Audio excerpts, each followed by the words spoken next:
I grew up being the invisible one, not in a dramatic way, not like someone who is locked in a room or forgotten at school, more like the one people look past when they're scanning a room. My older brother Garrett was the one who filled every space he walked into. Loud laugh, big personality, the kind of guy who could make strangers feel like old friends in 10 minutes. And my younger sister Brooke. She was the pretty one, the charming one, the one Mom introduced first at every family gathering, even when Brooke was standing behind her. I was the one who helped carry the dishes in. That was just how it was. I didn't fight it. I'm not sure I even fully noticed it, not for a long time. You get used to the shape of your family, like you get used to the layout of a house. After a while, you stop noticing the low ceiling in the hallway. You just duck automatically. I moved away for graduate school when I was 24. My family barely reacted. Garrett had just gotten a promotion. Brooke had just started dating someone new, and I packed my car on a Saturday morning while my mom was on the phone with my aunt talking about Brooke's new boyfriend. She waved from the porch. That was the goodbye. I told myself it was fine. People are busy. Families get distracted. It didn't mean anything. I finished my graduate program. Then I kept going, kept working, kept building something I didn't really talk about with my family because, honestly, they never asked. When I called home, the conversation went like this. Mom would tell me what Garrett was doing. Then she'd tell me what Brooke was doing. Then she'd ask if I was keeping busy. I'd say yes. She'd say good. That was it. I'm not saying they were cruel people. They weren't. They were just people who had decided, somewhere along the way, what each of their children was, and they'd stopped looking after that. Garrett was the success story. Brooke was the heart of the family. And I was the one who was doing fine. The thing about being underestimated by the people who raised you is that it leaves a very particular kind of mark. Not the kind that bleeds, the kind that just quietly shapes the way you hold yourself in certain rooms, around certain people. I spent years learning how to be competent in every room except the ones that contained my family. Around them, I still ducked at the low ceiling. So when Brooke called me in early spring to tell me she was getting married to a man named Wade, who I had met exactly twice, I said congratulations. When she told me the engagement party was going to be at Mom and Dad's house in late April, I said I'd be there. When she told me to come early to help set up, I didn't even hesitate. I drove 6 hours. I came early. I helped set up. That should tell you everything you need to know about where I was emotionally at that point in my life. 31 years old, with a career I had spent the better part of a decade building. And I still drove 6 hours to rearrange centerpieces for my sister's engagement party because she asked me to come early and help. The house looked the way it always looked when Mom went into event mode. Flowers everywhere, little place cards, a table in the backyard with a white tablecloth that kept catching the wind. My dad was in the garage doing something with extension cords. Garrett was sitting on the back porch with a beer already, talking to one of his friends from college who had somehow also been invited. I walked in through the back door with a bag of groceries I'd stopped to pick up on the way. Mom had texted me a list, and my mom looked up and said, "Oh good, you're here. Can you start slicing those tomatoes?" Not hi. Not thank you for driving 6 hours. Not I'm glad you came. Tomatoes. I sliced the tomatoes. I also helped string the lights along the back fence. I filled the ice buckets. I arranged the cheese board that Brooke had described in extensive detail over text but hadn't actually prepared. By the time guests started arriving, I'd been working for 3 hours and hadn't sat down once. Brooke arrived 45 minutes after the party started. She was wearing a yellow dress and her hair looked like she'd just come from a salon, which she probably had. She walked into the backyard and the whole energy shifted. People turned toward her the way people turn toward music when it starts playing. She hugged friends, she laughed at something someone said, she grabbed a glass of champagne off the tray I had just carried outside. She didn't look for me. Wade came in right behind her. I'd met him twice before, like I said, once at Christmas 2 years ago, once at a family dinner last fall. He was tall, easygoing, the kind of person who seemed genuinely comfortable everywhere. He'd remembered my name both times we'd met, which I appreciated. He had that quality some people have where they actually look at you when you're talking to them. The party moved through its paces. There was a toast. There were appetizers, which I had helped prepare. There was the specific kind of conversation that happens at family gatherings, where everyone performs a slightly elevated version of themselves and nobody says anything real. At one point, I was standing near the drink table, refreshing the lemon slices in the water pitcher, when Brooke's friend, one of her college roommates, someone I'd heard about for years but never really talked to, asked me what I did. Before I could answer, Brooke appeared at my elbow. "She works in law," Brooke said with a particular kind of smile. "The kind that seems helpful but isn't." "Oh, like a lawyer?" the friend asked. "Administrative," Brooke said. "She works at a courthouse." "So adjacent." She laughed a little at her own joke. The friend laughed politely. I stood there with a pitcher of water in my hand. "That's nice," the friend said and turned back to Brooke. I set the pitcher down. I walked to the edge of the yard and looked at the neighbor's fence for a moment. I breathed. Adjacent. She'd said I was adjacent to law. I want to be clear, I have a JD. I passed the bar in my first attempt. I spent 4 years as a litigator at a firm before transitioning to the role I'm in now. I have argued cases, I have won cases, I have sat on panels, I have been published in 2 law journals. And my sister told her friend I was administrative, adjacent. The thing is, and this is what I kept turning over in my head that night, and the weeks after, she wasn't lying to be cruel. She genuinely believed it.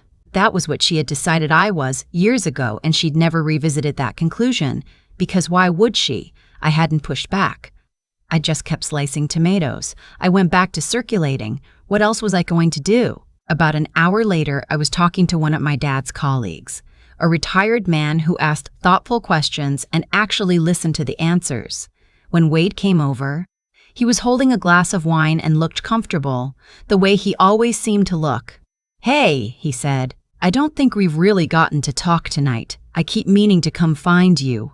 "I've been here," I said, which came out a little drier than I intended, but he smiled. "I know. I saw you carrying approximately everything earlier." He paused.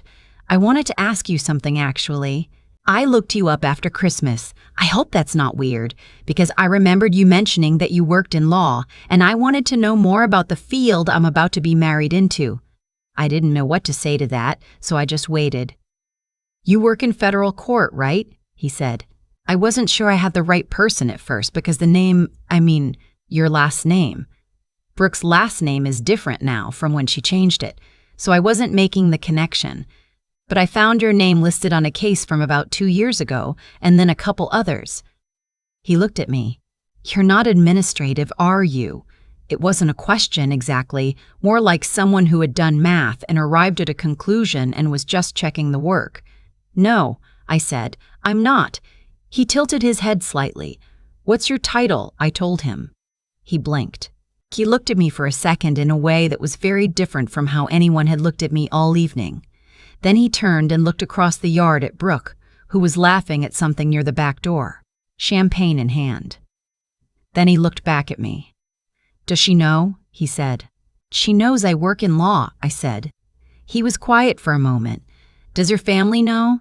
I thought about how to answer that. "They know what they know," I said finally. He pressed his lips together. Then he said, "I'm sorry. I mean that." He seemed genuinely unsettled, not embarrassed exactly, but like something had shifted in his understanding of a situation he'd thought he had figured out. "Don't be," I said. "It's fine." "It's really not," he said quietly. But he let it go, because what else do you do at a party? He went back to Brooke's side. I watched him for the rest of the evening. He was careful. He didn't make a scene, didn't pull her aside dramatically, didn't do anything to signal that anything had changed. But I noticed once or twice that when Brooke made a comment, the kind of offhand thing she'd always said, positioning me as the background character in her story, Wade's expression shifted very slightly. Just for a second, he noticed things. That was the difference. The moment that I keep coming back to, the one I've replayed more than any other, happened near the end of the night. We were all gathered around the outdoor table. A smaller group by then, just family and a few close friends, the stragglers who stay when the real party has wound down. My mom was telling a story about Brooke as a child, something funny and flattering, the kind of story she told at every gathering, And then she transitioned, the way she always did, into a comparison. Brooke was always the one who could charm anyone, my mom said with that warm, certain voice. And Garrett was the one with the head for business. And then she gestured at me, our quiet one, always so content to just, be in the background. She was smiling. She meant it fondly, I think. Brooke laughed. She's our behind-the-scenes girl, she said. We'd fall apart without her, honestly. Who else would have fixed the cheese board tonight? A few people laughed. I smiled because it was the path of least resistance. And then Wade said, conversationally, pleasantly, without any particular edge in his voice, actually, I'm curious, what does the work actually look like day to day? Like, what was the last case you were involved in? He was looking at me. The table shifted. Not dramatically, just that slight change in air pressure when attention moves. What do you mean? My mom asked, looking between us. Her work, Wade said simply. I realized I don't actually know much about it, and I'd like to. He looked at me with an expression that was, I realized, deliberate. He was giving me the floor. I looked around the table. My mom, confused. My dad, politely curious. Garrett, half listening. Brooke, who had the beginning of an uncertain expression on her face, like she'd heard a sound she couldn't identify yet. I set down my glass. I don't know how to explain what happened in that moment except to say that I was tired. Not sleepy tired. The other kind. The kind that accumulates over years of ducking at ceilings that should have been raised a long time ago. So I answered. I told them what I did. I told them the actual title, the actual responsibilities, the actual scope of the work. I didn't perform it, didn't make it a speech, didn't try to make anyone feel small. I just answered the question the way I would have answered it if someone at a professional event had asked me. The table was very quiet. My mom opened her mouth, closed it. My dad said slowly, when did this happen? A few years ago, I said. You didn't tell us, my mom said. She wasn't accusing me exactly. She just seemed genuinely confused, like she was trying to reconcile two things that didn't fit. I didn't know you'd want to know, I said. Which was honest and landed harder than I intended, and I didn't take it back. Brooke wasn't laughing anymore. She had a particular expression I'd never seen on her before. Not quite embarrassment, not quite guilt, something more complicated than either. She looked at Wade. He looked back at her, very calmly. I didn't know, she said. She said it to the table, or to herself, or maybe to me. Her voice was different. I know, I said. That was all. We didn't have a fight. Nobody cried. Nobody stood up and made a declaration. It was quieter than that, and somehow that made it heavier. My dad changed the subject after a moment, the way my dad has always changed subjects when things get emotionally real. Someone poured more wine. The conversation moved on, but the shape of it was different. Something had been seen that couldn't be unseen, the story my family had been telling about me. The quiet one, the behind-the-scenes one, the one who fixes the cheese board, had just developed a significant crack. And everyone at that table knew it, whether or not anyone said so. I drove back to my hotel that night. I hadn't stayed at my parents' house since I was 23, and I sat on the edge of the bed for a long time. I want to be clear about what I felt, because I think it's complicated and I don't want to simplify it. I didn't feel triumphant. There was no surge of satisfaction, no sense of justice delivered. What I felt was closer to exhausted and strangely free, like I'd been carrying a posture for years, the slight curve of someone who'd been making themselves smaller.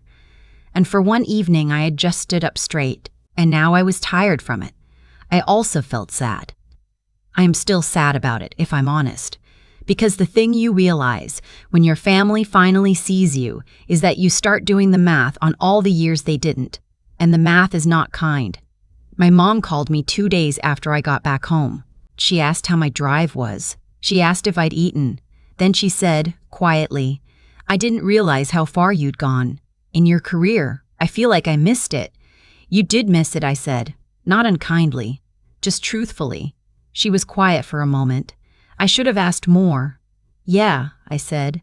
You should have. We didn't resolve anything on that phone call. I don't know if we've resolved anything since. Healing in families is slow and nonlinear, and sometimes it doesn't happen at all, and I have made my peace with not knowing which kind of family I have. What I do know is this: I am not the background character in anyone's story. I never was. That was a role assigned to me, and I held it for too long, and I'm done holding it. I still love my family. That's the complicated part. I love them, and they failed me, and both of those things are true at the same time, and I have learned to hold both without letting either one cancel the other out.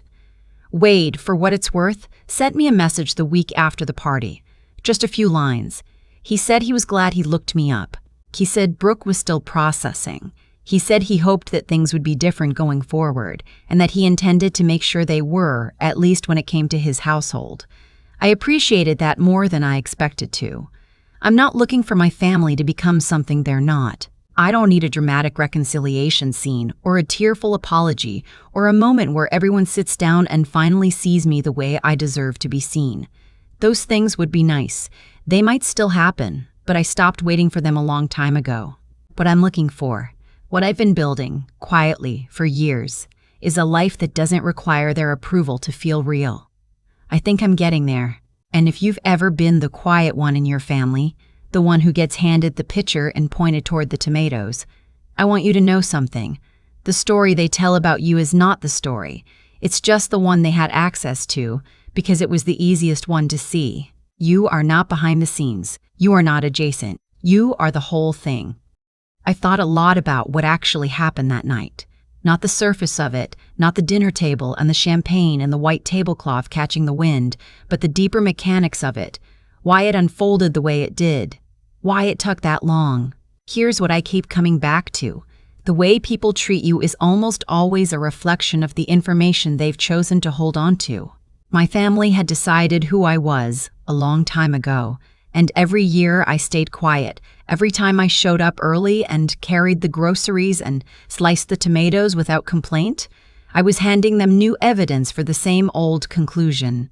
I wasn't being humble. I was being complicit. There's a difference, and it took me an embarrassingly long time to see it. That's not self-blame. I want to be careful about that distinction. What happened to me? The years of being overlooked, the adjacent, the behind-the-scenes girl, that wasn't something I deserved or caused. But I did participate in it. I kept the ceiling low by never standing up straight, and the only person who could change that was me. What Wade did that night, asking his simple, genuine question in front of everyone, wasn't some grand act of rescue. He just treated me like someone whose answer mattered. That's all. And the reason it cracked everything open is because no one in that room had done it in years, maybe ever. It took an outsider, someone with no history with me, no inherited story about who I was, to simply look at me and ask. That's what indifference does over time. It doesn't announce itself. It just quietly narrows the space you're allowed to occupy until one day you're a grown adult with a career and a life, and you're still reflexively making yourself small at the family dinner table because that's the shape you learn to fit. The thing about integrity, real integrity, not the performance of it, is that it doesn't require an audience. I had built something real. I had done the work, passed the bar, argued the cases, earned the title. None of that disappeared because my family didn't know about it. The value of what I'd built was never contingent on their awareness of it. But I had let their ignorance become my shame somehow. I had worn their low expectations like they were mine. What I'm still learning, slowly, is that intelligence and hard work mean nothing if you don't also have the courage to be seen.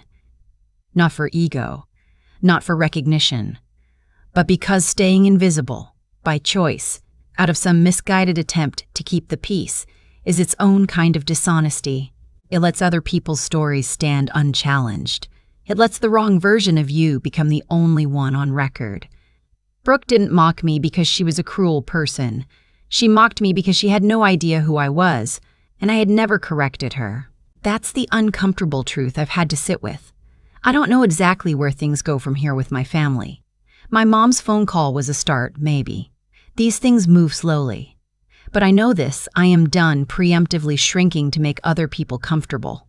I am done letting silence read as agreement, and I am done showing up early to someone else's party to carry the load while they take the credit. You become what you practice. I practiced invisibility for a long time. I'm practicing something different now.